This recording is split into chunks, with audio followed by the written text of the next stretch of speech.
Hello, everyone online and in the room here. We are getting ready for the last session of this wonderful conference, Splintered Realities. This is the last splint. We have four speakers for you. They will each present for 15 minutes, and then we will have time for 1 or 2 questions. And at the end of the panel, at the end of the session, we will see if we still have time for a small roundtable or debate among the participants. But that's kind of improvised and optional. We will see.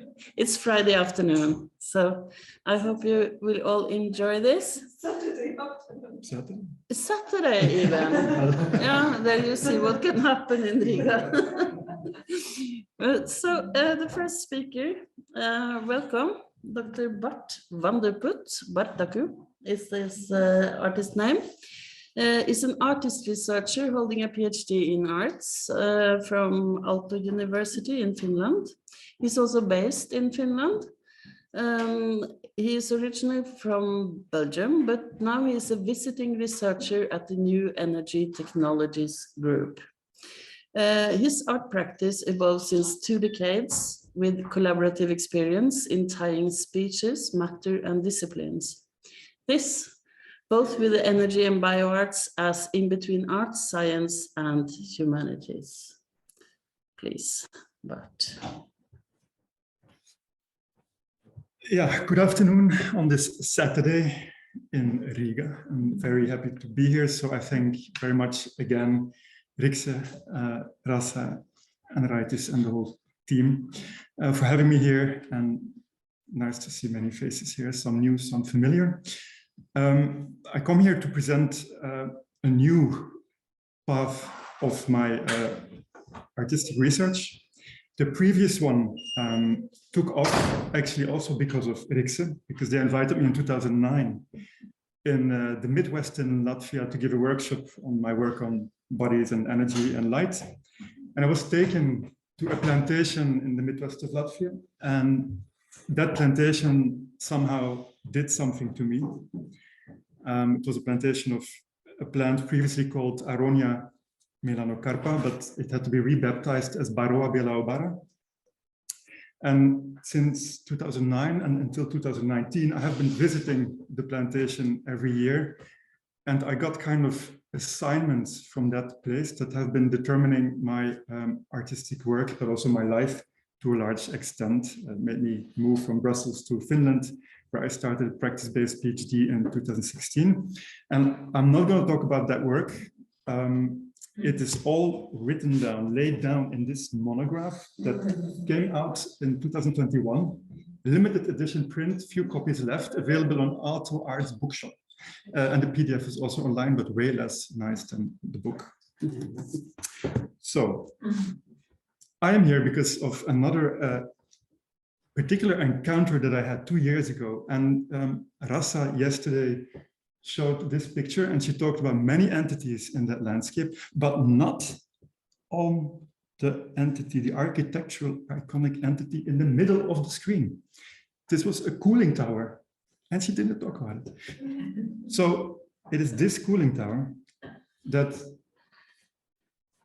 popped up in front of my face when I was driving through a medieval town in Belgium, hitting the river, turning to the right, and 10 seconds later, in front of my face, this massive cooling tower. And the child in me was totally like in full of awe, like that I saw a toy of concrete and I wanted to play with it. But then, of course, the adult came to me saying like, Bart, but this is the nuclear facility of Tihange, 3 nuclear reactors, 3 cooling towers. So instantly I felt this tension, and of course, instantly I knew like this is not just something, there is something to it. The same week, for some reason, a scientist of an experimental physics group that wants to work with artists in a way where science and art is equal. He invited me for a talk. I explained him what happened. And he was into experimental solar cell physics, and that's a medium that I'm quite familiar with. I've been exploring this medium in a critical way and playful way for a long time, ending up making even edible solar cells as a way to comment our relation with energy. So what I did was I connected that person with another scientist that I've been working with for a long time in Finland at Aalto University, who is also a very playful spirit and also specialized in solar physics. So connected both men that are now collaborating, Aalto and University of Hasselt of Belgium. But also I took them to the city of Huy, with in the back the Tihange nuclear reactors. And here's the 11th century cathedral. And I brought them together to look where was the point where William Turner was making aquarelle painting of this landscape. This was 1842. The nuclear facilities were not yet built. So we had a joint field excursion to find back the exact spot where William Turner had been making this. And soon, so this was, for example, a work that I made with the solar scientists and other scientists in Aalto. This is an interpretation of a work by William Turner of 1842. It's full of energy, a snowstorm, steamboat off harbor. And we interpreted the work by hand painting individual glass solar cell pieces. And the matter that is transforming here, the light into electrical energy, it all comes from the plant called Aronia melonocarpa, previously now Varroa bielobara. So these are the colorants that we have been using for this work. And just to prevent a question afterwards, the energy that comes out is not used for anything. This is a very unstable medium, and it's not supposed to give energy for anything functional. So after some first talks, we came to some, as this goes in artistic research, we have to come up with research questions. So not so difficult, because we found out that in these cooling towers, these respiratory concrete bodies, it's full of particular microbes, slimes, fungi, algae, that are only there due to the construction of these iconic industrial concrete bodies, respiratory bodies. And the only microbes that are properly looked at by science and by microbe controlling companies are species like Legionella, because there's an intimate connection with our lung tissue, because via the respiratory concrete bodies, these bacteria via amoeba go into the hot air and can be traveling over 10 kilometers far and might be inhaled and end up in our lung tissue, possibly causing death. So they do everything to prevent this from happening, of course. But as a consequence, all the other entities in these biofilms that are attaching themselves to the walls of the towers and in the water, especially when they are out of use and so the river water heats up too much, like in hot summers. Also biofilms are creating on the water. So the question now was like, okay, there are many tensions here, many interesting relationalities. And now the question was like, how can I, as artistic researcher, how can I bring these out? How can I make them tangible? How can we attune to these cooling tower microbes? And to be able to do that, I have some methods to work with scientists that I will talk about a bit further. So yeah, what are the relationalities of these microbiomes and its milieu, its environment? Can we ask better questions related to the mutual becomings of not only the microbes in this environment, but also the cooling towers? Are these cooling towers alive, where the biofilm actually starts to become part of the concrete? How does this relate with us? Because there are respiratory cycles between our breath and the microbes. So what does this all mean? How can we entangle this and make this, in a poetic way, perhaps accessible also for society at large? If you formulate the question in a more specific way, more applicable way, then it's about how to express the biofilm color palettes, because all these microbes, or many of them, produce colors. And through literature research, we know that some of these colors can also be used in the medium of solar cells, glass solar cell. which is then a medium that we're familiar with. So these will be our first attempt to hopefully find bacterial species that shit out the pigments so that we do not have to grow them and kill them to purify the pigments, but that shit out, excrete the pigments that we could then use in a solar cell context to show the color palettes that they form within these cooling towers. But I'm also very interested in the microbial signaling processes that happen within these biofilms. Also little research, we know very little about this. So it's about the tying of aesthetic and electrical qualities with human respiration processes using, in a critical way, biotechnological medium. This is an example of a bacterium that lives in the plant that I've been researching, and coincidentally, also this pigment that you see here, purified, can transform light into electrical energy. But we need to work with some other scientists, and soon, thanks to Christina Stadelbauer also, who presented yesterday, and other scientists, they told me that in Ghent University, there are some scientists that are really interested in working on this kind of stuff, and especially are interested in establishing an artistic node within science that can exist on its own in a science group, so that we would have control over our funds. So serious talks are happening with Aalto, with Ghent University and Hasselt University to give us a particular good position where mutual symbiotic relations can happen between art and science. Also, for the lung tissue, we are working with researchers who are working on 3D artificial lung tissue, so how that can be part of the process we still have to see. I've done already some experiments with the relocation also, because they will try to shut down these nuclear facilities. So what do we do then with the cooling towers? Because they are the fertile ground, they're plantations of bacteria. So can we just shut them down as well? Or do we need to make protocols for the destruction proceedings of these towers so that these microbial entities can thrive further? So we've done already some exercises. I've also done exercises already in some workshops where it's called the retinalolalian group hum, breathing, sounding the retinal code. It's inspired by the entoptic vision, reading in your optical system, reading what bacteria are there in your bloodstream, and then telling you something about the environment, because it might mean that it's polluted, the water that you have been drinking, or the apple where maybe some wrong bacteria might be living on. I strongly recommend this book. It's an anthropologist and a pupil of Tim Ingold, who in a very scientific way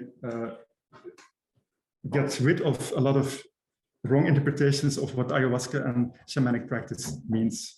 So I'm interested in looking how far can we go with meditative and contemplative states of being, and then doing exercises to try to observe within your retina, looking at the blue sky, if you can not only see your white blood cells and red blood cells, but also some bacteria that might be there, and how would they look like, etc. So this is a whole new direction I want to go into. Then briefly, I think I have 2 minutes. Yeah. 2 minutes.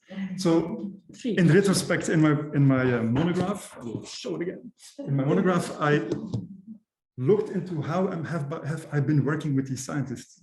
And I'm an ex-improvisation drummer, so I cannot tell you how pleased I was to observe that I still am an improvisation drummer. But now I play with matter, with scientists, with other artists, with you, whoever wants to play with me. But that means that what you don't like as a improvisation drummer is to be a pop drummer. You do not want to rehearse, you don't want to repeat, you want to practice the most important practice of life, and that is the practice of presencing, be in the moment. But because that is about attuning to reality, being intimate with reality, being intimate with everything. So this is key. And I bring this practice, of course, also in the lab. When I work in the lab with scientists, I bring it wherever I can. And I call this not a method, no, this is the way of play. And of course, in the way of play, as my favorite drummer, Dewey Barron, explains, it's about non-linearity, it's about like taking risks, taking chances, blissfully fail, start again, but in the moment. But this time I will add a new layer to this, which is something that John Zorn also did with his Masada work. called the Cobra Principle. You give instructions, although it is improvisation. You give instructions, so I will increase artistic tension on the process by introducing a theme. And the theme is based on the thinking in eco-philosophy of egalitarian ecocentrism. So giving attributing value to the microbes in the process. So what will this do to the process? Well, will this change our methods, our ways of thinking, making, doing? But in the end, I think it will increase the overall energy of the whole process. So this is going to be the attempt. And I found the same philosopher that Christina's working with now. She wants to work with me as well. So she will have two different practices that you can refer to.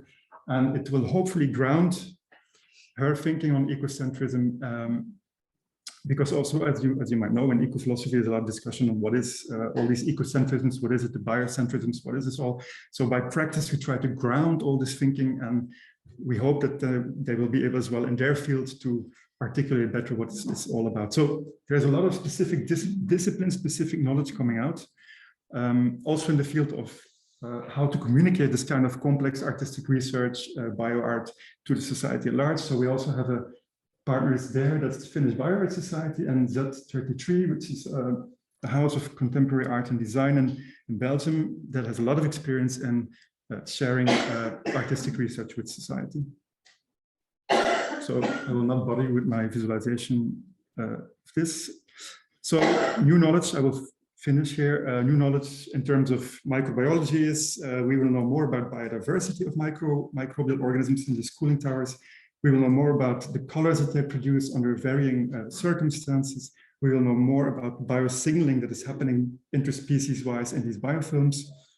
Philosophy I just explained. In artistic research, we will know more about this kind of method that I'm using. Hopefully, questioning will change and new ways of questioning we will introduce. And especially, I hope that these cross-disciplinary practice, if it will be successful on my terms, it will have to be transdisciplinary knowledge, because only when I will transform entities that are working with me, only then I think it can be successful. Like the solars.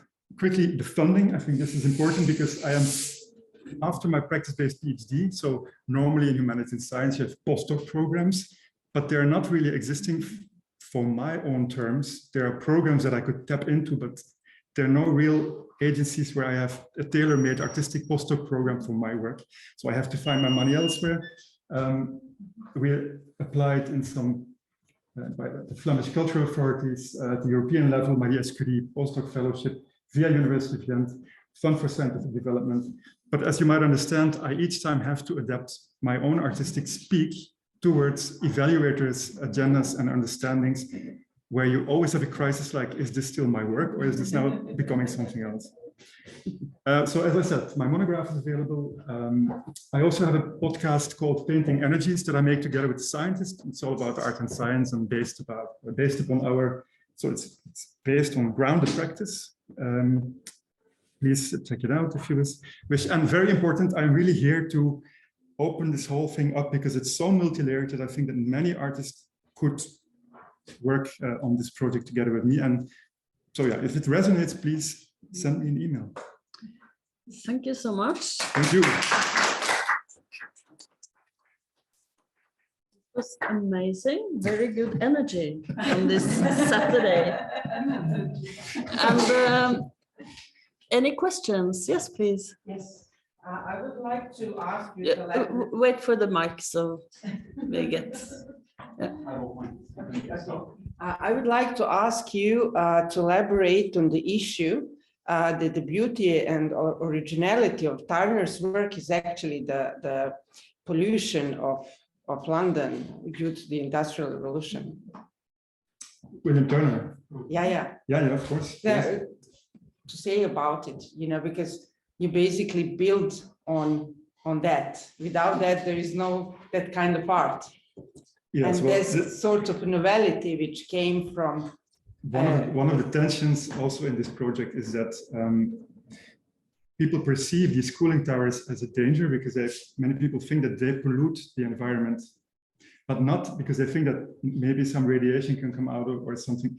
But what technically is considered to be a danger is these bacteria. So actually there's a bacterial threat coming from these towers, but that's not so much known. So, and this directs all science, all research is directed towards these pathogens that they call them pathogens. But they also produce, as I said, they produce colors that can be used in, if you wish, for those people who are hopeful and towards the future, speculative solar cell products could be made using the pigments that these pathogens are making. So these tensions are there. I would like to translate them somehow. Yes. Yeah, I'm wondering whether you connect in which way you could to also connect Turner's preference for the instability of colors and working with them, often waiting for some years until they fade away, to the instability of the pigment that create, while having a kind of exhaust coming, a green exhaust coming out of a cooling tower as a symbol. Welcome. No, but the solar cells that we make, they are unstable, as I said, and the colors are changing over time. We develop now a photographical technique to monitor this in a better way. And this delivers again data for the scientists. So it's good for them, but for me, it's a bit like a byproduct. But yeah, the photo that you just saw is taken after 1 year, and it looks already completely different because all the electrolytes, the salts, have an impact on the colors. So it's wabi-sabi solar, for those who know wabi-sabi as a. So it's evolving over time, all the time. So both aesthetical and electrical energy are changing over time, as it is with Turner, and emotional energy is changing over time as well. Yeah. I'm interested in this color production by the vector, and I'm just wondering, have you discovered, are there new colors? I mean, colors that we aren't really in tune with so far? I mean, well, as you know, color perception is a discipline in itself, where it's even a gender issue because there are more chromosomes in the female body than men. So it's a complex topic, but we work with a bacterial culture collection institute in Ghent. They have the biggest collection of bacteria worldwide, and they make specific inventories of colors following specific color protocols to classify them. So, and they are willing to, they're mostly working in the Antarctic, but they're particularly interested in this particular case as well. And they expect that there might be some extremophiles with some pigment production that has not yet been seen. Yeah, but especially they're interested in the evolution within the tower of the pigments by one particular species because of change of season and light, and if the UV changes that comes in, the color changes already because the color is often metabolized as a reaction, a response to UV light. and all cooling towers have this happening? Well, we found one paper where they gave a little bit more information on more species, but there are worldwide over 250 cooling towers. And actually, the case that we are making here, it could be applied by other artists who want to, if Rasa's cooling tower wants to be examined, I mean, we will have an artistic protocol ready. Okay, fascinating. Thank you, audience, for good questions. I think we have to give the table away now. Yes, thank you very much. Very nice.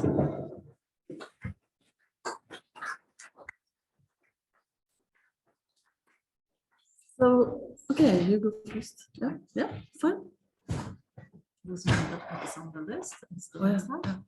No, I just haven't. It's Okay. okay. Are you sure? Yeah, I'm sure. Are you sure? Okay. Yeah. Okay. So maybe I should just show my screen. 1 second. Yes. Are you ready? Yeah, you can. I start can- on like, So our next speaker is Marietta Radomska. Something happened here now with me. Yeah. She's a PhD and an assistant professor in environmental humanities at Linköping University, the unit of gender studies. That's Sweden, of course, and she's director of the Eco and BioArt Lab, research team member of the Post-Humanities Hub, and co-founder of Queer Death Studies Network. She works at the intersection of post-humanities, environmental humanities, continental philosophy, feminist theory, queer death studies, visual culture, and contemporary art. Look forward to hear from you. Thank you so much, my dear, for a very generous introduction. And I should say that this will be quite different from the previous presentation, mainly because, I'm kind of a boring theorist. So you unfortunately have to handle my partially reading, partially talking. And I should say that this talk really kind of starts from the point, so I mean, you are probably familiar with the abstract, so I won't say very much about, what was in the abstract, but it really starts from the point of kind of shared more than human vulnerabilities and the kind of contemporary context of the planetary environmental disruption, where actually death and loss become urgent environmental concerns of their own. And I think that, it of course has been also painfully manifested through the ongoing Russian invasion of Ukraine, so the kind of the consequences of wars, but also, the entire environmental crisis and unsustainable living conditions contribute to the mortality and suffering of humans and non-humans. Immense destruction of entire ecosystems and populations, loss of biodiversity, mass extinction, and slow as well as very abrupt environmental violence. And all this is often, actually increasingly more often connected to the questions of, feelings of anger, anxiety, grief, manifested globally and locally in various cultural narratives and artistic expression. So this talk really looks at the question of ecological grief and the ways it might, as it is expressed through artistic work, it might create a kind of space for a different ethical and eco-political sensibility. So maybe, I will kind of throw several concepts and I will kind of talk about those several different concepts. So I will start with the concept of ecological grief as such, sometimes referred to also, as environmental grief. So it is a form of grief experienced in relation to the present or anticipated ecological losses of species, ecosystems, and meaningful landscapes, resulting from severe anthropogenic environmental change. And of course, experiences of eco-grief may differ across geographical locations, cultures, communities, and even individuals within a given community. Existing scholarship on eco-grief is actually very much kind of, linked to anti-colonial perspectives, decolonial perspectives, indigenous knowledges, but also queer feminist, environmental humanities and post-humanities that actually my own work is very much embedded in. So while it is quite under-researched, I would say, eco-grief is seen by scholars often as a kind of disenfranchised grief, to use Doka's concept that is not openly accepted or acknowledged in society. And yet, it is often also presented as something that has a potential for generating a kind of different, different but perhaps political sensibility or maybe even political action, as some scholars like Consol and Landman, for instance, argue. But also, I think what is important here is that it opens several different questions, and those questions are really about kind of values that we ascribe to the more than human, the meaning of present or anticipated ecological losses, but also questions of how mourning can contribute to the changing cultural understandings, meanings, and significance of death and loss. And I mean, grief as such, grief and bereavement have been also very much a part of, the field of traditional field of death studies. But they have always been kind of or for the most part, really approached as something related very much to the loss of a human or the human. And only, I think, in recent years, these questions kind of like, or the focus went more onto the environment, maybe following the discussions on eco-anxiety, for instance. And from here, I wanted to actually jump very quickly to the perspective that I kind of locate as my entry point, namely the field of queer deaf studies, which is a kind of emerging field of research that tries to kind of critically focus on framing of death and extinction in the contemporary world through the lens of Anthropocene necropolitics and speciesism, necropowers of colonialism and neocolonialism, as well as racial and extractivist capitalism. So it is actually very much characterized by its critical focus on normativities and exclusionary notions of the human that often traditionally cast the death of those who differ from the normative human subject in terms of gender, racialization, class, species, geopolitical situatedness, able-bodiedness, and sexuality as less grievable or not counting at all, to kind of refer back to Judith Butler.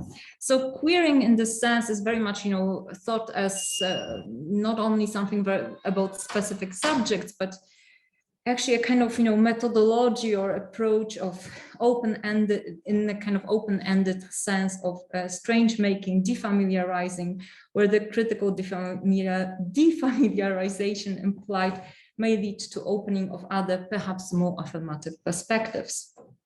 And without spending too much time on this, this field kind of encompasses, three critical movements or three kind of like foci. So the kind of decolonizing of death, dying and mourning, post-humanizing, and the kind of queering move.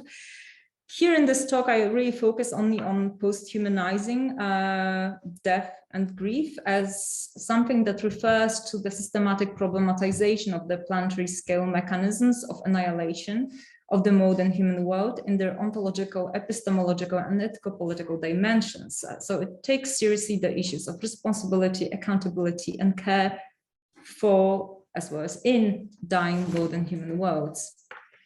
And from there, I wanted to move to a kind of perhaps a specific kind of approach, or maybe link us back, when we talk about grief and mourning, we also have to go back to our understanding of death and the kind of ontological underpinnings of the concept of death. And if we move back to that point, we also move back to the point where, what kind of position the relation between life and death has been in the kind of, framework of Western philosophy that, I also come from. And in a sense, I mean, of course, this juxtaposition of life and death as, kind of in ontological terms have been present, in Western philosophy, in Western theory, since its very inception.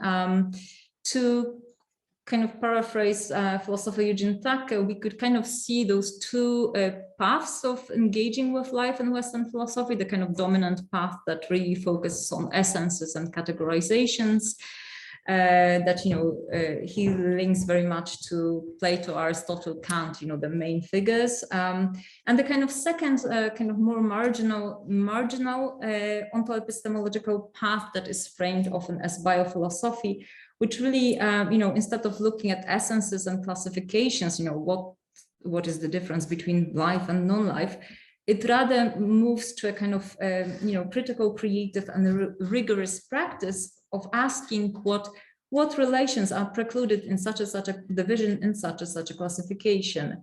So it really looks at what transforms life, at relations and processes. And this is also this kind of critical move that can be found in, queer feminist philosophies and theories, and really kind of focuses on transformation, on multiplicitous differences, processes, materialities that can carry a potential for, generation, but also for self-destruction. And I think one example, where we could kind of see this very queer feminist biophilosophical ethical approach is not only looking at responsibility for the protection or preservation of life, but also at, kind of to paraphrase Harari, staying with the trouble of terminality, which is a concept used by Sarah Ense, an eco-critical scholar. And when Ense talks about terminality, she says that it describes not only a state and intimate belonging, but also can be understood as a practice on a horizon. In other words, the notion of terminality suggests a lifelong and shared condition characterized by the potential for relations, nonlinear temporality, and an ongoing responsibility for and accountability towards the harmed, the ill, the perishing, and the dead environments, ecosystems, organisms, and landscapes. So from here, after this whole, I would say, a range of concepts, I would like to move to several examples of artworks and talk a little bit about them. I don't think that I have time for everyone, so I would just say that, I was supposed to talk about Brandon Ballanger, whom you know probably super well, who really looks at, various consequences of kind of climate change, but also various ecological catastrophes on humans and non-humans, and particularly frameworks of absence is an interesting work. But I will move to my favorite female artists, actually, I think. And I would like to spend a few minutes on talking about Svenja Kratz and her series of artworks, The Absence of Alice, which is a kind of growing series of artworks evolving for years. And comprising several major exhibitions. All of them stem really from Svenja's engagement with the SEOS2 cell line, which is a bone cancer cell line that was derived originally from an 11-year-old girl in the 1970s, whom Svenja Kratz called Alice in the project. And one of the artworks that, so basically in the project also there are different characters. There's Alice, there are also non-human characters. And one of the three named non-human characters whose stories are kind of unfolded through the project is Algernon. And Algernon, few words on that. So maybe before I say a few words about Algernon, I'm just going to say that, in her work, there's a lot about kind of asking about relations between art and science, but also she talks a lot about sources of materials used in bioscientific as well as bioartistic practices. And this kind of inquiry broadcasts not only to the present, to the exploration of the present absence of Alice, because her artworks really explore this sort of absence, but also to the exploration of much more silent absences of those whose flesh is used as a resource in science and other less honorable ways of consumption. So in order to investigate further the questions of, quote, unseen victims of Western consumption and flows between life and death, unquote, in 2009, she collected a body of a 3-month gestation calf, fetal calf from a local slaughterhouse, and she named this calf Algernon. So, subsequently, a plaster cast was of his body was taken, which led to the creation of several sculptures and, several other pieces that actually really sort of problematize or kind of deal with that problematics. And I should, I'm kind of rushing through here, but I just wanted also to say that, while the artist repeatedly emphasizes that the work does not aim to criticize meat industry or the use of fetal bovine serum as such, which is of course the substance used for tissue culturing, especially mammal tissues, it nonetheless exposes that which otherwise remains comfortably hidden from the consumer's eye. The source, and I have a few more pictures. Yeah, I will, I can make it. The source and process behind the products such as meat and substances used in the tissue engineering. So by giving Algernon a name and a story, she moves him from the context where animal bodies are destroyed, that is slaughterhouse, to the context where Through being given an identity and perhaps a subjectivity, his tiny body is perceived as dead, not only destroyed and removed, and his death becomes a question to think with. And the next artist I wanted to bring here very quickly is Terika Happoja and her really iconic by now work Community from 2007. And Terika and her work in general looks at questions of animality, non-humanity, planetary, social and environmental justice. And this particular work consists of projections, recordings displayed on several round screens distributed in the almost entirely dark space of the exhibition. The recordings lasting for several hours and made with an infrared camera capture the dead bodies of animals of different species right after the moment of their death. In a poetic way, the recordings show the bodies that with the passing time slowly cool down and their images vanish from the display. Members of the audience may enter the exhibition space and spend time among the displayed recordings, witnessing and participating in a peculiar way in this kind of intimate processes of passing away or vanishing that exceed species boundaries. And of course, I mean, here we have this notion of community that the artist tries to really unpack. And now I'm almost finishing. So just to conclude, you know, in this talk, I was kind of trying to ask about potentials of queering present grief imaginaries and ways in which art and cultural expressions may mobilize different ways of mourning the more than human. And what also follows open up new ethical political sensibilities. So I wasn't necessarily interested, you know, in psychological aspects of eco-grief, but rather its philosophical and cultural dimensions. So the three artists, which I mean, you know, I couldn't necessarily talk about Ballanger, but I mean, you know, in his work, extinction and non-livability in the context of environmental crisis kind of moved to the front. Non-human death in the context of science and other forms of consumption, you know, comes very much in Svenja Kratz's work. And the very processes of death and vanishing that exceed species and any other forms of classifications come very much in Happoja's work. So they all tackle our sensibilities in relation to what death is, which deaths count as grievable, creating a more post-humanizing imaginary or art of grief. And finally push us toward an ethical reflection that might be the first step towards rethinking how we may stay with the trouble of terminality as a lifelong and shared condition. Thank you. Thank you very much. So, any questions? Jens, please. Yeah, very quick one. Thanks for a very condensed and very precise talk and the choice of the artist as well. I was just wondering 2 points. One of which is that most or all the animals that you have been showing are relating to vertebrates and mammals. Why is that? And second, how do you explain the monoculture in terms of references? So that means that fetal calf serum, Alice is a kind of embodiment of Henrietta Lacks and the HeLa cells. So find a kind of monoculture among artists, being it female or male, with regards to the references of that books.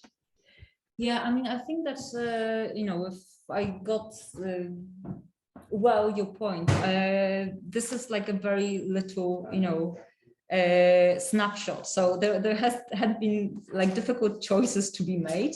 So of course, I mean, I think that, you know, Kratz's project Absence of Alice is extremely large in terms of references to references. So obviously, HeLa cell line itself has a huge load, historical and kind of related to both race and gender and other things. You know, in other incarnations of this paper or like other papers connected, there is more space to unpack this, because I think that each of those, you know, tiny bits like FBS itself or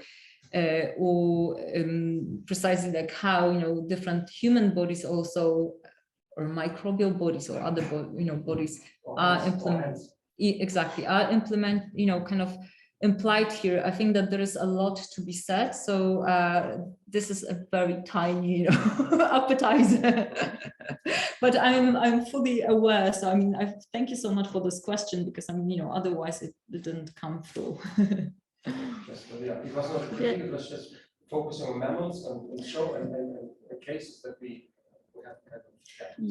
Yeah, but we have other questions. Yes. My one question.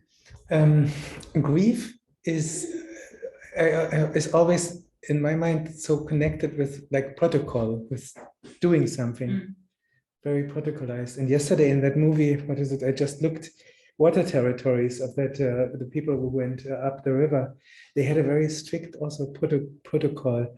Did you thought about that, about protocol in queer context? I think that, you know, the queer context, because I mean, I think that I know where this question is sort of, you know, hitting at with regard to the queer deaf studies as a, you know, as a space that tries to maybe unpack and also, you know, kind of denormativize, I think, also protocols.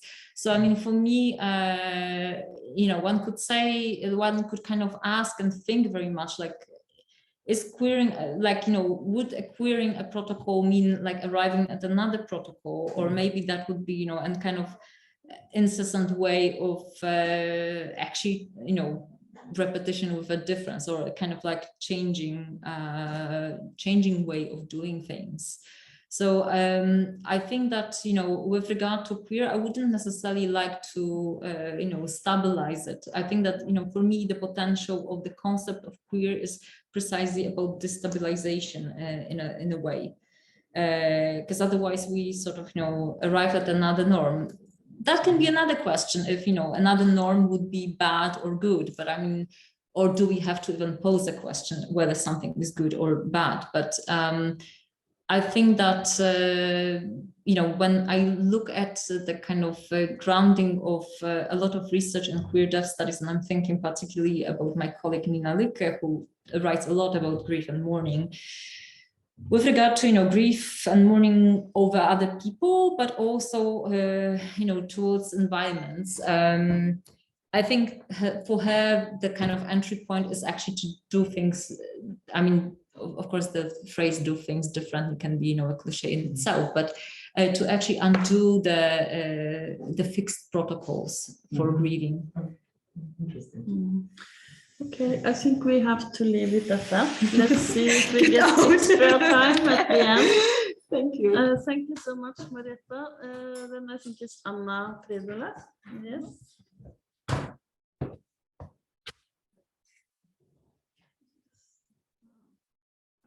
So, Anna Fridula is a transdisciplinary artist and cultural producer residing in Liepaja, Latvia. In her artistic practice, she explores social issues, often working with food as a material in art. In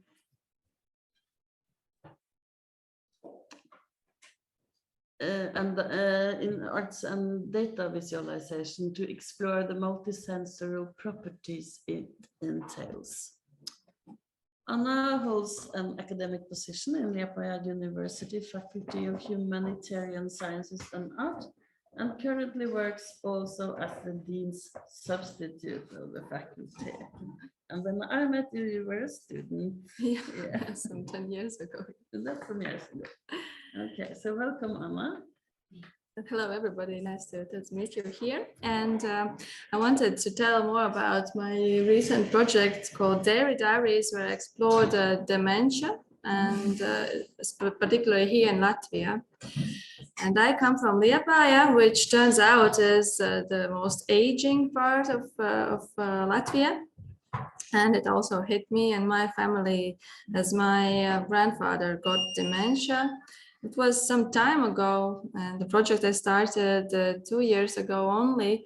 I think just because I was kind of revisiting this experience of mine, that I should have paid more attention, should have paid more time. As the person suddenly passed, of course, the passing was a long, lengthy and complicated time, but yeah, I wondered what could I have done, and so many things that I didn't know. So I started to research dementia situation also in Latvia and globally, and with luck of participating in this international project with art mediation, I really could expand this debate about what dementia is and what's the situation in Latvia, really in a broader level, through workshops, through discussions and art mediation, where the mediators were themselves from this target group of elderly people who have some also dementia patients in their family. So they started discussion with people if they know what dementia is, and just also letting people to tell their own stories with living with this illness, which is really not talked about a lot in Latvian media. And part of this project was also an exhibition in Medicine History Museum of Latvia, just right here down the street, where I exhibited statistics of dementia globally and also in Latvia, in using dairy products as the medium. As my grandparent lived on countryside, and just all my memories were with this dairy production there, and just this whiteness, and also the crumbling, the cheesiness, curdiness of the dairy products just reminded me so much of the brain. And also actually when the research shows that Alzheimer's brain actually gets more kind of crumbling, not crumbling, more holes in it, just like cheese. And in Latvia we have also a saying that when you get crazy you kind of become cheesy, and but this I never tell. This is the first time I tell it openly. But but actually living with dementia is often like people respond as it's sad, it's also traumatic, but it also entails a lot of humorous and funny situations, because there's just like a lot of funny accidents also when living with the dementia in your family. So here you can see some statistics. For example, the percentage of people with dementia in this age group when you are like 60-year-old, between 60-year-olds, there's like less than % of people who have dementia, but in the age group of 95 and more, there is 40% of people who have some condition of dementia. And there are the most popular kinds of dementia, types of dementia depicted with the cheese, and the most frequent is Alzheimer's. And Alzheimer's, and then there are other like vascular dementia and other types, and often they are combined. When I researched the percentage, I was like, oh, this is more than 100% of all the types of dementia, but it's often combined. And for me, interesting was that the gender disproportion in the statistics, that 2/3 of people suffering from dementia are females. Could you guess the reason? Maybe higher age. Yeah, just they live longer, and but also 2/3 of the hours that the caretakers spend on caring for dementia patients are spent by females. So it's just the culture everywhere in the world that the females must put their effort to take care of the family members. And there were also other statistics that around 1/5, and this percentage is growing towards 1/4 of people are over 65 years of age, which means that also the amount of people with dementia is growing globally. And interesting statistics was this little camembert pies, which shows that globally around 5% of people have dementia. In you it could be 6%, as we are all old society, but in Latvia it was like 1 up to 2% according to different data, because I really had to make the calculations myself, because there was no kind of popular knowledge of it. And this is, people were like, whoa, that it's good, but actually it turns out that we just don't diagnose people with dementia, because there's lack of doctors who work with elderly. And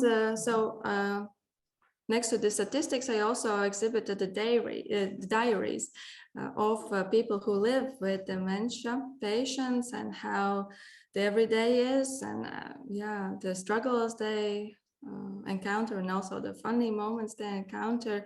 And yeah, this was in Latvian, so I don't show you, but I show you the time lapses I made of just milk crumbling, which was actually technically quite challenging. This is a work video, but it's all white and flat, the image, which was and developing later, then you set up the camera, then you never knew, what the focus must be and what the white balance must be. So it was interesting also technically.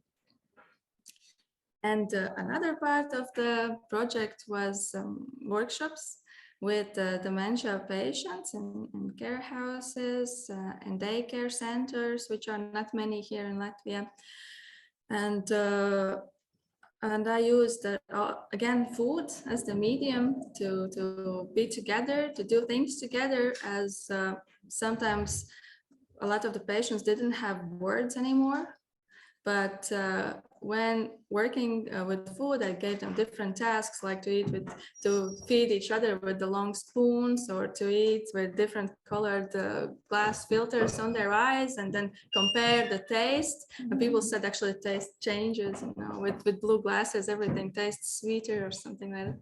And then really we could open up, and sometimes the patients didn't want to leave. And yeah, we just had the good moments actually together. Here's another example of the workshops exploring different types of eating. And for people who are just like the general public in some festivals, we had a workshop around mind diet. And as I had understood, there's this struggle with the dementia is that our society is so progress driven that this kind of decay and degradations, like you don't have time for it, for taking care, and you have to work and just become better all the time. And of course the mind diet comes from California, which is like a diet based on Mediterranean diet, and foods that actually keep your vascular health kind of better. And so everybody was happy that you can drink 7 glasses of red wine per week, but not in one setting, I said, but yeah, it's a lot about full grain and very little about fat and meat and colorful vegetables. And I invited people who attended our conversation sessions to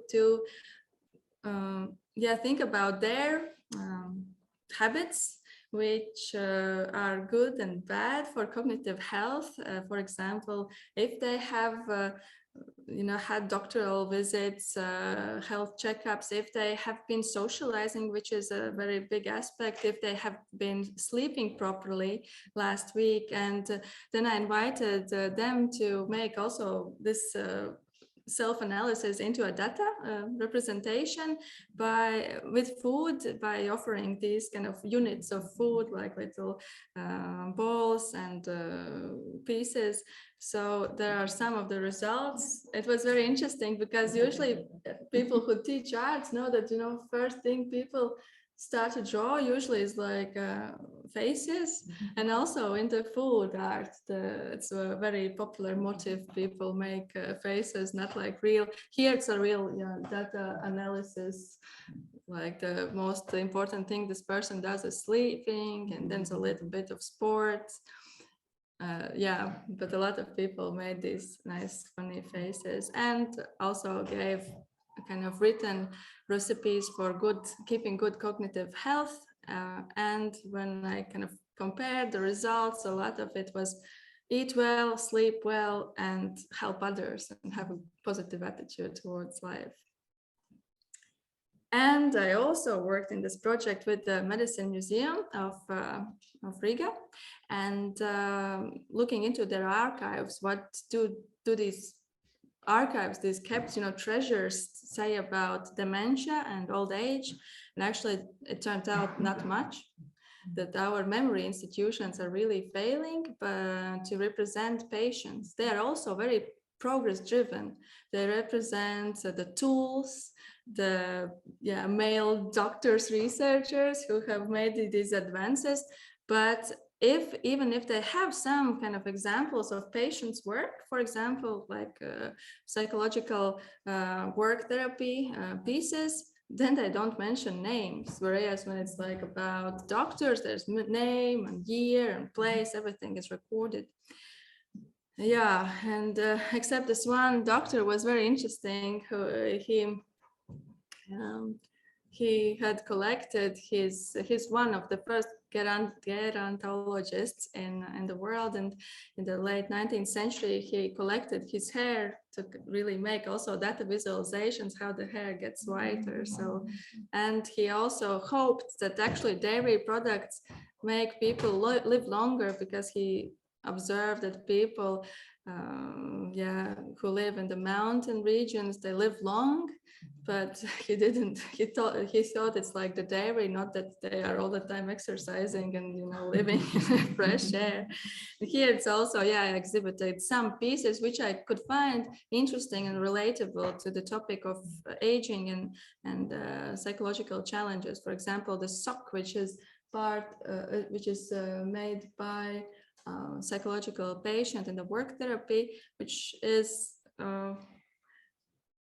a wearable sock, but it has 4 fingers, 4 toes on it. So here people are exploring. We also had brains of an Alzheimer's patient and regular brain to compare. And we had some examples of the work therapy, but that's all, not much, and no names of the patients. And Rasa invited me to conclude in the last minute to conclude this with my recent also participation in Liepāja 2027 run for the European Capital of Culture in the year 2027, and we got the title. And I wanted to you to invite to read the bid book and to go to the page of Liepāja 2027, as there will be a lot of probably open calls and projects going on in the next year, starting from 25. And Liepāja, as you see, is a town based near the sea. So the projects are a lot focused on marine ecology and arts, and sports and arts, and also death is one topic we are going to explore, and aging and ecology is also a big theme in this project. So we hope to see you around in Liepāja and also the next 5 years.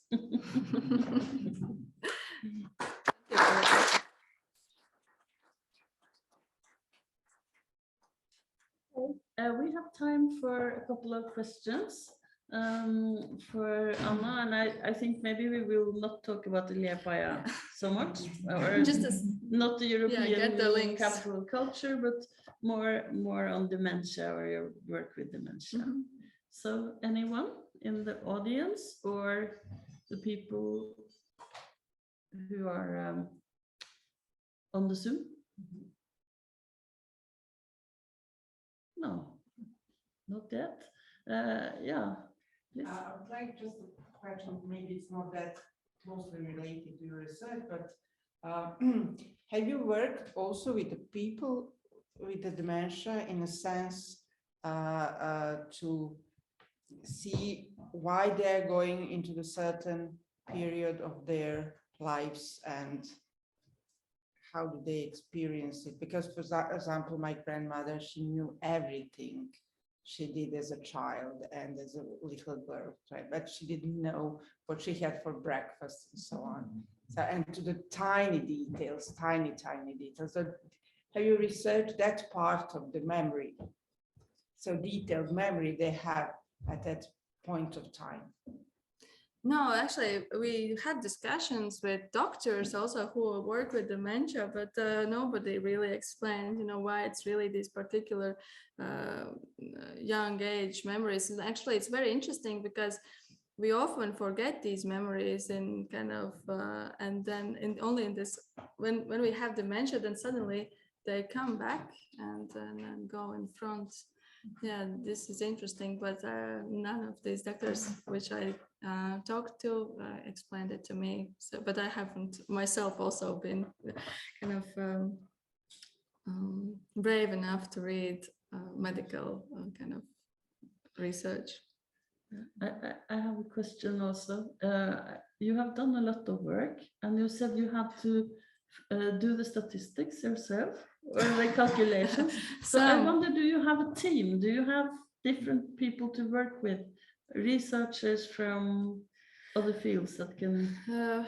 No, no, I collaborated with a lot of people. For example, the art mediators who talk to people and gather these the stories also of people living with dementia in their families. And I worked with the researchers in the Medicine History Museum when worked with the archive. Yeah, we had some meetings with the doctors, but really about the statistics, it was some calculations, that I had to research medical statistics of Latvia. But I was also thinking not necessarily about statistics, but people who have this kind of research experience working with dementia or cognitive illness. We didn't have you always have to pay when you work with the researchers, so there were not such funds, mostly as consultants. Okay. Yeah. But and then Marietta. Yeah, now that you asked this question or this remark, I noticed in literature and also in real life that the taste is also disappearing.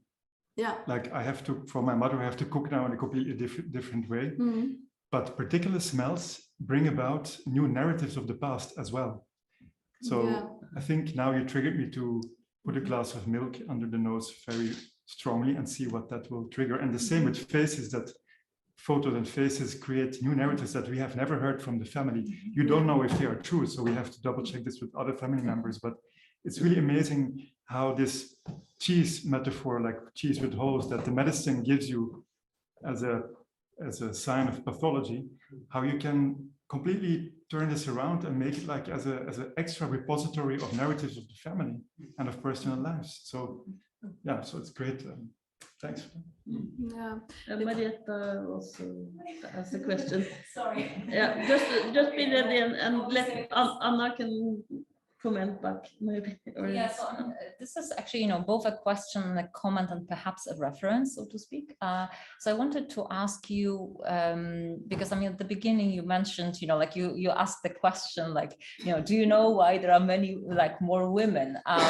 So I was wondering, is the kind of gender aspect, of actually like patienthood in this context something that you kind of, look at or would like to kind of explore more, or it wasn't necessarily in the center of? This time not, because in my family the dementia patient was male. But I started to look into it because a lot of the research from 2010 about dementia was gendered, like Alzheimer's is a female illness, but Lewy body dementia is male.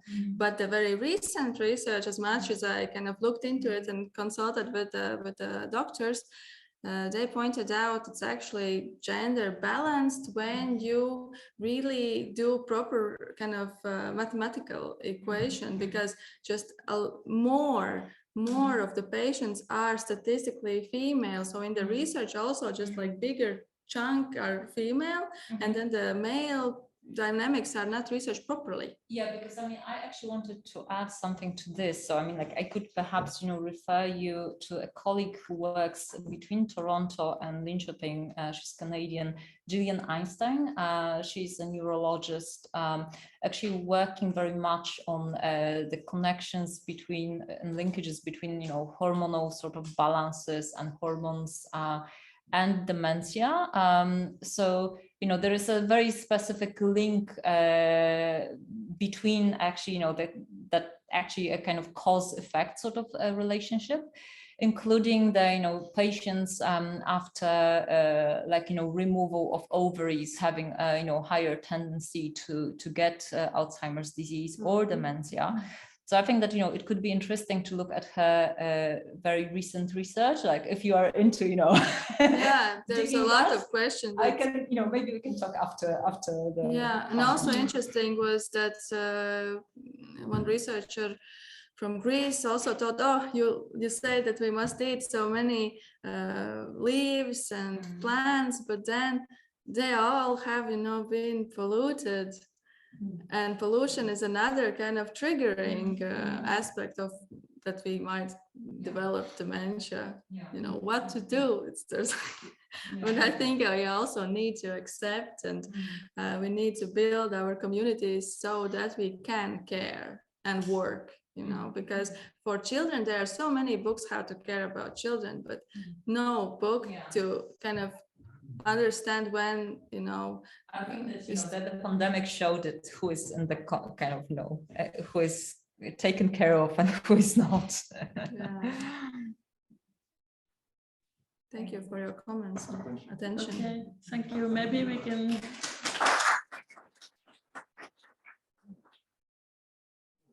We will now invite the last speaker.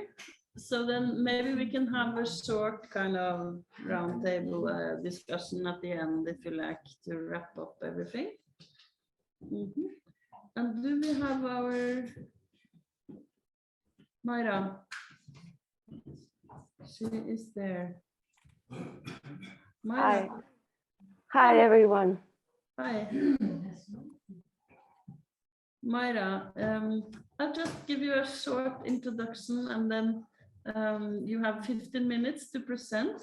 Did you hear us before the first part of the panel? Myra? She doesn't hear me. She's muted. She's muted. Oh yeah, okay. She will now unmute herself. Yeah, I will go on with an introduction for Myra. She's a Mexican artist, interdisciplinary researcher and curator in visual arts and body discourses, gender and race, design and textile innovation research, and she has received honorary mentions for doctoral and master final dissertations. She developed postdoctoral research about bacterial cellulose for textile and design. As an artist, she was selected the first artist woman in the resident Air Montreux, Switzerland in 2019. Hi, Myra. I hope you. Hi. Hi, everyone. Thanks. Well, I prepared the short text for read.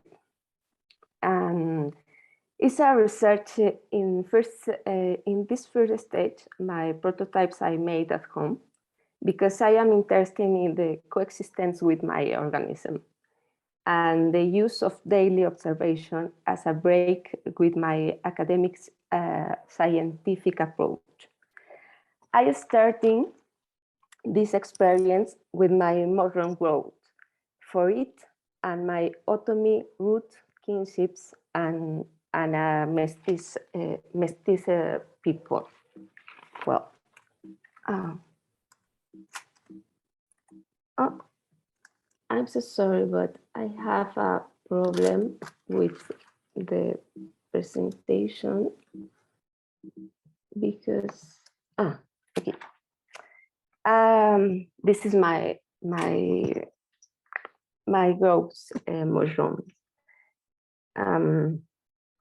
The deaths of Gutenberg Nosotros Organísmico, is a work in progress. I will present advances of some explorations between the anthropological aesthetic research and my observation of the biological aesthetic process of mushroom growing, as well as an approach to the leading of understanding TIC as the we Tojolabal is an indigenous community, as well the contradictions of an imaginary of Gutenberg text as the end of a hegemonic age of the writing world. This fiction gives a way to biotransformation on the book that no longer existed to be read in the human way.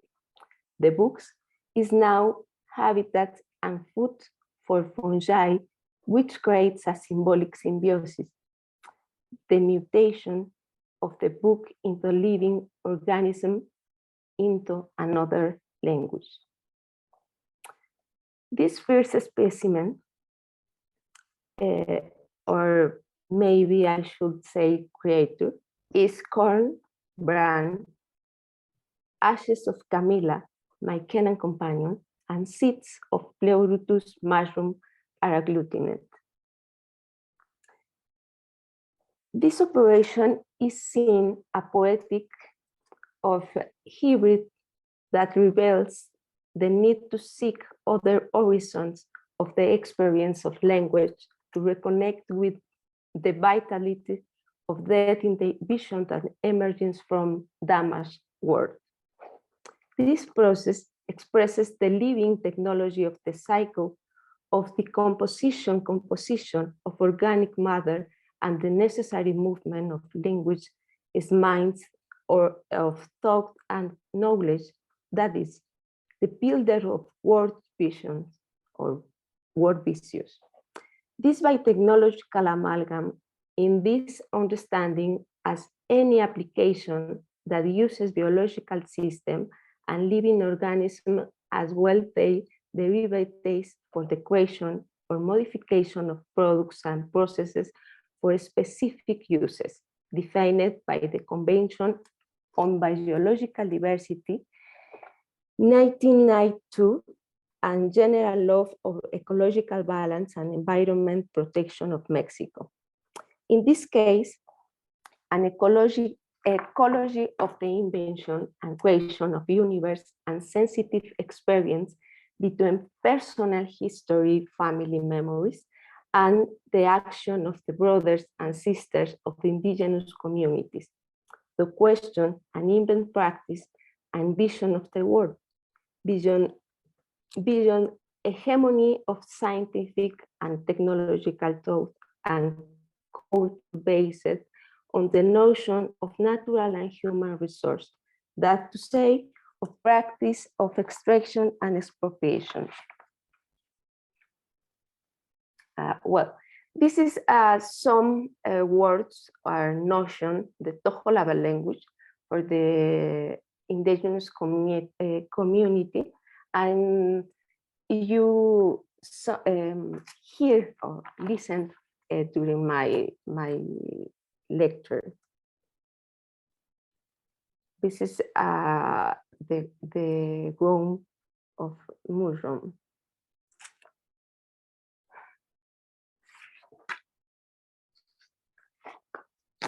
What does a vision of the world without the written word look like? Killing Gutenberg once again and his book technology. Remember to treat of the internet and the replacement of the print by the digital book. How to kill him? First, when I speak in killing, I am talking about taboo of the attack on victim, but a cycle of decomposition that announces a new life according to Otomi Thought, who are an indigenous community of Central Mexico. I am working with the regions of located in the state of Hidalgo, in the mestizo communities of Mamiti and Doti, Ñañú. Ñañú is the the Otomi words for the Otomi. Also in Querétaro, Santiago Mextitlán, Ñañú, for the history and dialogue with Marisela Mejia, and finally, the readings of the academic research of the anthropologist Jacques Lanier. He was the anthropologist during the 70s. This biotransformation is about the growth of the new skin, of the mycelium and the language that we are unable to hear with our current modern sensibility and thought on urban experience and digital binary mediation. The process of destruction and renewal begins with edge-print leather to create a new storytelling from the songs we don't hear. It invites us to review orality as a biological priority. Here in the image, you see the Otomi representation for the other bodies. The body connect with the animals, with the vegetables, and the process for the grow the mushroom. Who does one learn from hearing, listening? It's the first condition for the nosotrica action that begins with the weaving of the other language and vision with the word. In this context of non-Western identities and language, Tojolabal spoken by Mayan groups located in the state of Chiapas in the south of Mexico, from Comitán to Altamirano on the border with Guatemala. Another possible word is the one that is lived and woven with the notion of abi, or hearing, listening. I put the words.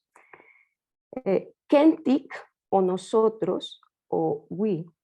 Those who listen do not strong for the word because they are intrinsic part of the speaker.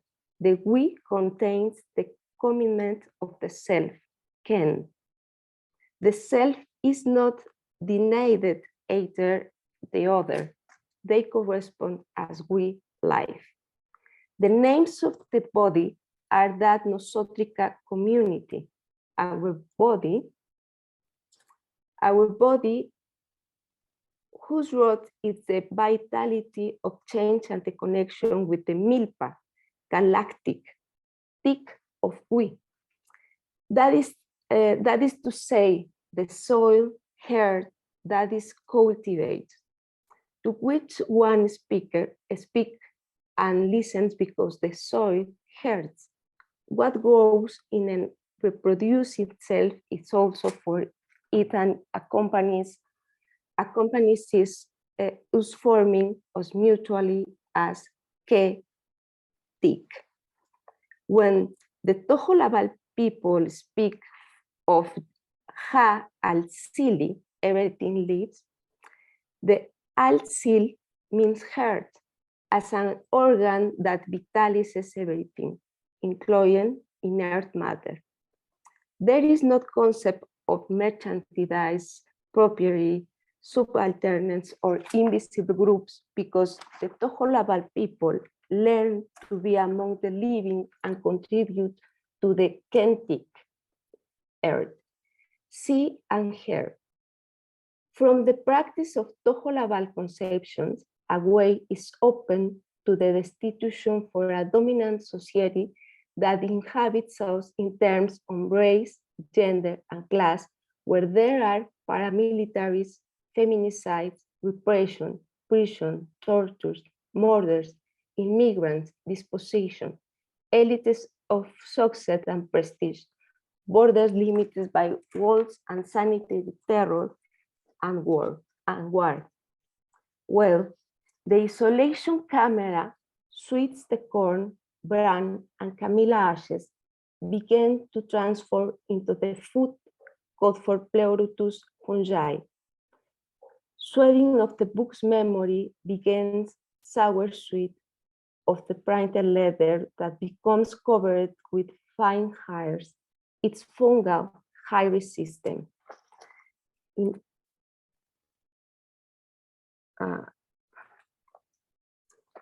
This multiple skin is that of the original Otomi communities, a blood skinships that comes from the family of my grandparents.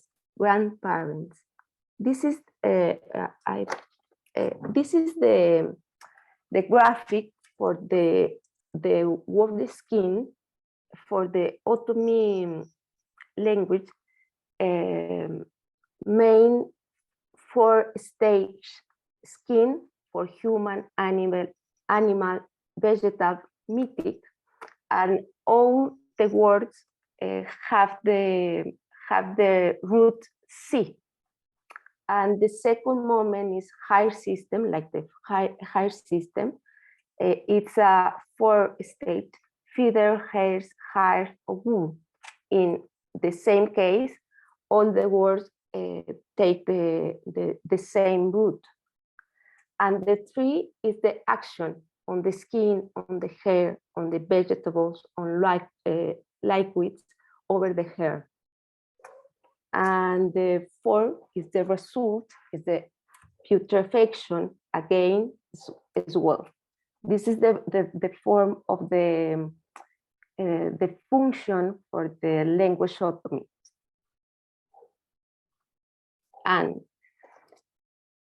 And the multiple skin is that of the original Otomi communities, a blood skinship that comes from the family of my grandparents, from my mother, fathers, but above all a kinship that I seek a wearing whole to recreate my world, to reconfigure my vision of the world. The skin in Otomi, C, is both the organ and seat on interrelate element that is the hair system. This system is interwoven with the action interrelate on the organ and completes its cycle with the decomposition of matter by the action of various factors and microorganisms. In this moment, you see the slide. What is my process with the temporary in this project, temporary crossing, to consider my process of neighborhood and kinship with Otomi and Toholaba language. And I put 4 moments and cross the process. And especially with that, I don't know if it's a methodology or only my own process.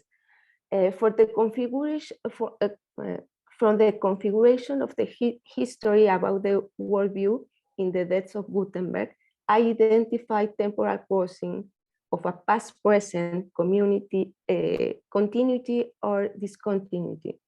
Particularly in this exercise, apart the contradiction between the mythical idealization and the present and the realities of inequality and internal colonialism in the interaction with the native or indigenous communities. To draft this map, I take up the proposal of the Cuban anthropologist Calixta Guiteras. Thus, the mutation of the book into a living organism means the putrefaction of this current function and materiality. In the process of cultivation, I tore off the leaves of the book to let in that set or organic residues from the corn, shell, and bones. Those egg seeds, spore eggs, then upon hatching emerge hairs, tiny hairs that are covered with artificial dye. On the cover, we read history to our past. I put again, is history to our past in the process of putrefaction. Yes. You have spent the time you have for presentation, so maybe you can finish off and take some questions. Oh, okay. Yes. One moment. I am. What? Just give us some concluding. Yeah. Yeah. Yeah. I conclude with this sound.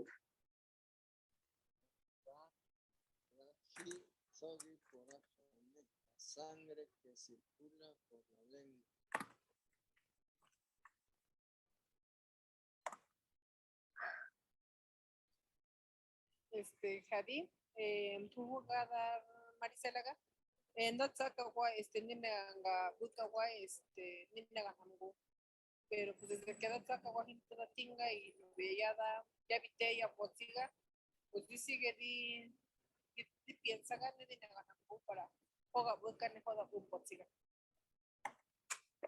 Okay, and I finish. So with fiction, the death of Gutenberg is a for recognize that other organisms have advanced in symbiotic process that humans have been unable to develop. The collaborative and cooperative quality of life is our challenge for a necessary new worldviews. Thank you. Thank you.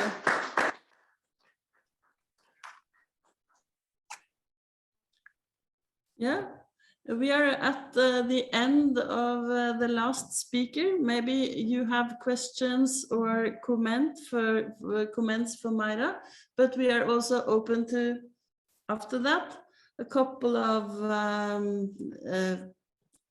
questions or a broader discussion at the end of the day, if you want. So questions for Mayra from the audience or from the net?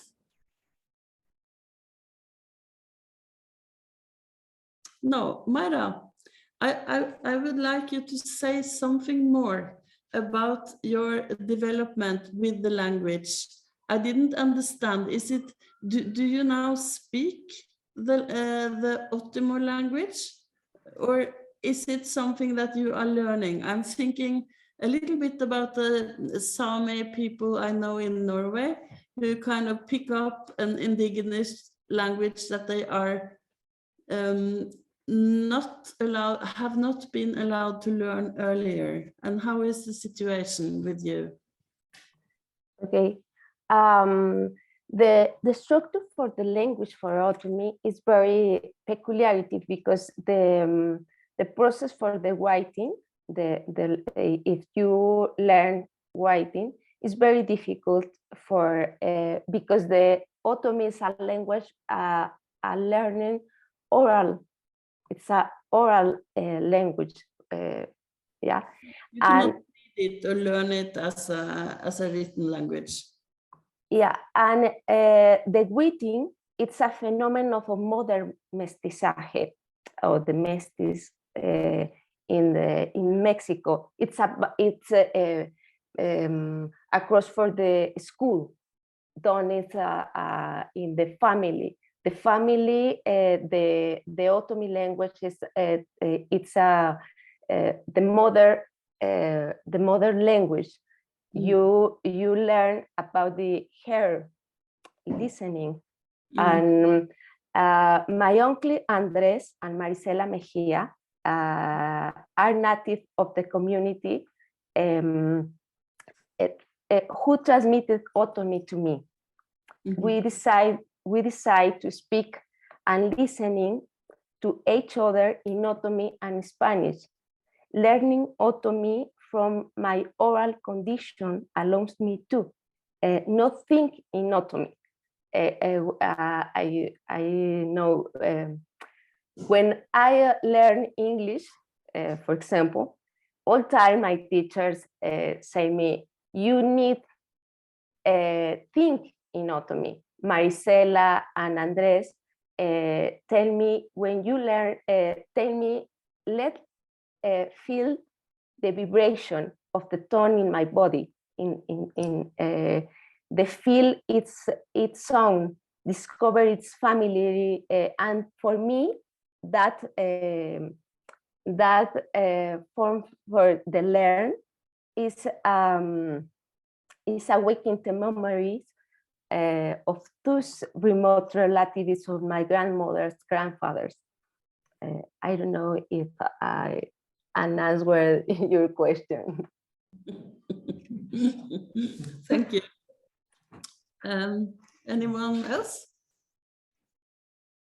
No? Okay.